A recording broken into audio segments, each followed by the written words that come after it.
The sun is just a promise in the east, a faint glimmer on the horizon, but I'm already moving. The air is sharp. It bites at the skin. It fills your lungs with life. This is New Zealand, the real New Zealand, not the one you see on postcards. My boots crunch on the gravel path. Each step is a commitment, a step away from the noise, the concrete, the world of men. Today, the mission is simple. Survive, explore, and connect with what truly matters. The wilderness is calling. You have to answer. The path ahead winds into a valley.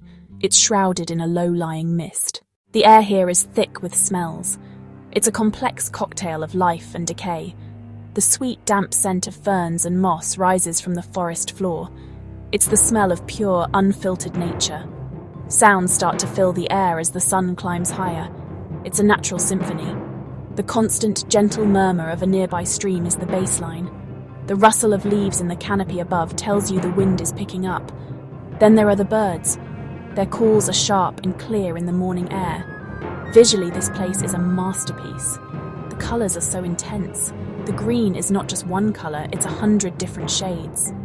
Sunlight filters through the leaves, creating shifting patterns of light and shadow on the ground.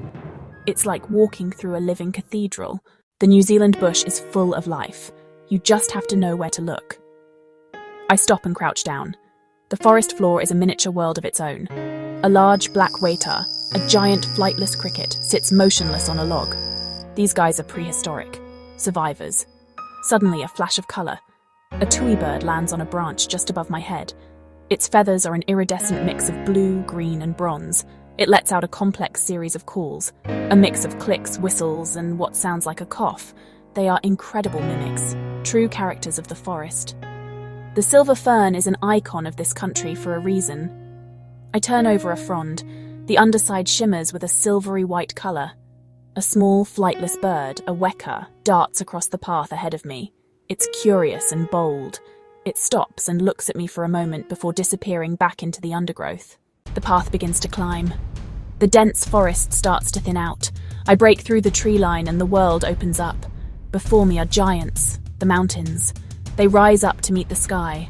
Their peaks are jagged and raw, streaked with ancient rock and patches of stubborn snow. The landscape is now a vast canvas of open fields and tussock grass. The wind moves across it in waves. It looks like a golden ocean. This is a place to think, to breathe.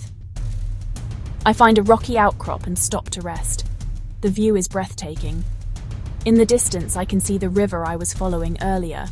It's born from these mountains, from the melting snow and the rain. It's all connected. The water cycle in action. A perfect, self-sustaining system. Seeing it laid out before you like this, you understand the incredible intelligence of nature. I find a spot near the river's edge. The water is crystal clear, so clear you can count every single stone on the bottom. It's icy cold, fresh from the mountains. I splash some on my face. It's shocking. It wakes you up. I sit on a sun-warmed boulder and just watch the water flow. The sound is mesmerizing. A constant rhythmic gurgle and splash. It's the heartbeat of the land. In this moment, there is nothing else. No deadlines, no emails, no noise, just the river and the sun and the sky. This is the real reward of a journey like this. It's about finding these moments of pure, unadulterated peace. It's a form of meditation. Your mind goes quiet. You feel the warmth of the sun on your skin. You feel the solid rock beneath you. You become aware of your own breathing. You are completely present, in the here and now. The sun is beginning its descent. It paints the sky in shades of orange, pink, and purple. The mountains are silhouetted against the fiery backdrop. It's time to start heading back. But the journey isn't over. Every step on the return path is a chance to see things in a new light. This day has been a powerful reminder, a reminder of the raw beauty that still exists in the world. Places like this are becoming rarer, more precious. You leave the wilderness, but the wilderness never really leaves you. It gives you a strength that you can draw on long after you've returned to civilization. The wild is not a place to visit, it's a place to come home to. And as I take my final steps out of the valley, I know one thing for sure. I'll be back. The call of the wild is too strong to ignore, and there are always more wonders to discover. Always.